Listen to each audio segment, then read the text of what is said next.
আসসালামু আলাইকুম এভরিওয়ান। একটা জিনিস কখনো খেয়াল করেছেন?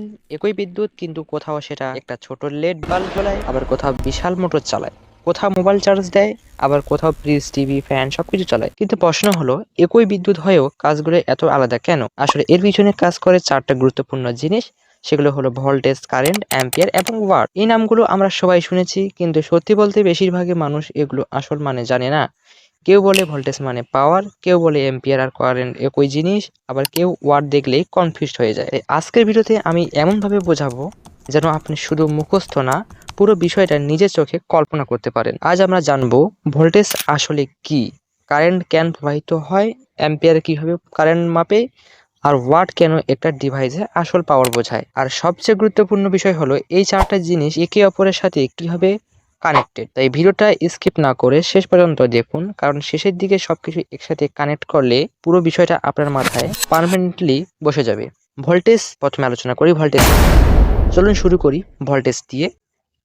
আমরা সাধারণভাবে বলি ভোল্টেজ মানে চাপ, কিন্তু আসলে ভোল্টেজ শুধু চাপ না, এটা হলো ইলেকট্রিক প্রেসার।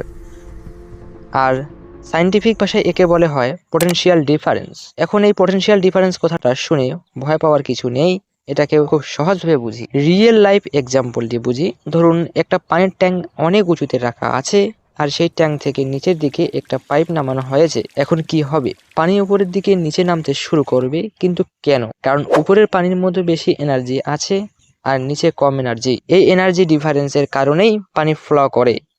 ঠিক একইভাবে ভোল্টেজ ইলেকট্রনকে এক জায়গা থেকে আরেক জায়গা ঠেলে দেয়, অর্থাৎ ভোল্টেজ না থাকলে ইলেকট্রন নড়াচড়াই করতে পারে না। ভোল্ট হলো, ভোল্ট আসলে কি? ভোল্ট হলো ভোল্টেজ এর ইউনিট বা একক। সহজভাবে বললে 1 ভোল্ট হলো একটি চার্জকে মুভ করানোর জন্য নির্দিষ্ট পরিমাণ এনার্জি দেওয়া হচ্ছে। এখন এটাকে আরো সহজ করি, ভোল্টেজ যত বেশি হবে ইলেকট্রনকে পুশ তত বেশি করা হবে। তাই 12 ভোল্ট আর 220 ভোল্ট এক জিনিস না, 220 ভোল্ট অনেক বেশি শক্তিশালী পুশ দেয়। এখন আসি কারেন্টে। অনেকে মনে করেন কারেন্ট মানে বিদ্যুৎ, কিন্তু টেকনিক্যালি কারেন্ট হলো ইলেকট্রনের ফ্লো বা প্রবাহ, অর্থাৎ একটা তারের মধ্য দিয়ে প্রতি সেকেন্ডে কতটা যাচ্ছে সেটাকেই কারেন্ট বলা হয়। পানি উদাহরণ দিয়ে একটু বুঝি, আবার সেই পানির পাইপের উদাহরণে আসি। পাইপ দিয়ে যদি অল্প পানি যায় কারেন্ট কম, আর যদি অনেক পানি একসাথে যায় কারেন্ট বেশি। ঠিক তেমনই বেশি ইলেকট্রন ফ্লো করলে কারেন্ট বেশি, কম ফ্লো করলে কারেন্ট কম। অ্যাম্পিয়ার কারেন্ট কিভাবে পাবি? এখন আসি অ্যাম্পিয়ারে। এখানে অনেকেই কনফিউজড হয়ে যায়, যে কারণ অনেকে মানুষ ভাবে কারেন্ট আর অ্যাম্পিয়ার আলাদা জিনিস, কিন্তু আসলে কারেন্ট হলো ফ্লো, আর অ্যাম্পিয়ার হলো সেই ফ্লো এর মাপার ইউনিট। একটা সহজ উদাহরণ দিয়ে বুঝি, যেমন ডিস্টেন্স সমান সমান দূরত্ব, মিটার সমান সমান দূরত্ব মাপার একক। ঠিক একইভাবে কারেন্ট হলো সমান সমান প্রবাহ, অ্যাম্পিয়ার হলো সমান সমান প্রবাহের মাপার একক। 1 এম্পিয়ার মানে কি? 1 এম্পিয়ার মানে হলো প্রতি সেকেন্ডে নির্দিষ্ট পরিমাণ চার্জ ফ্লো করছে, আর সেই চার্জের পরিমাণ মাপা হয় কুলম্ব দিয়ে। তাই বলা হয় 1 এম্পিয়ার প্রতি সেকেন্ডে 1 কুলম্ব চার্জ ফ্লো। এখন আসি সবচেয়ে গুরুত্বপূর্ণ অংশে।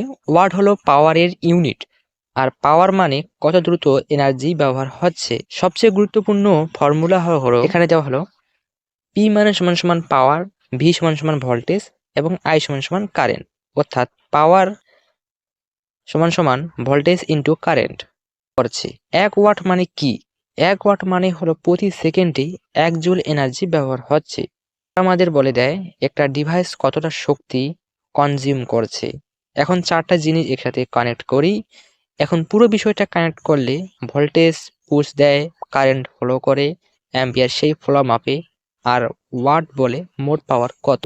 ভিডিওটা যদি হেল্পফুল মনে হয় তাহলে অবশ্যই একটা লাইক দিন, বন্ধুদের সাথে শেয়ার করুন, আর এমন আরো সহজ পাওয়ারফুল সায়েন্স ভিডিওর জন্য সাবস্ক্রাইব করে পাশে। আমি আবারও হাজির হব নতুন একটা ইন্টারেস্টিং টপিক নিয়ে। আসসালামু আলাইকুম, বাই বাই, আল্লাহ হাফেজ।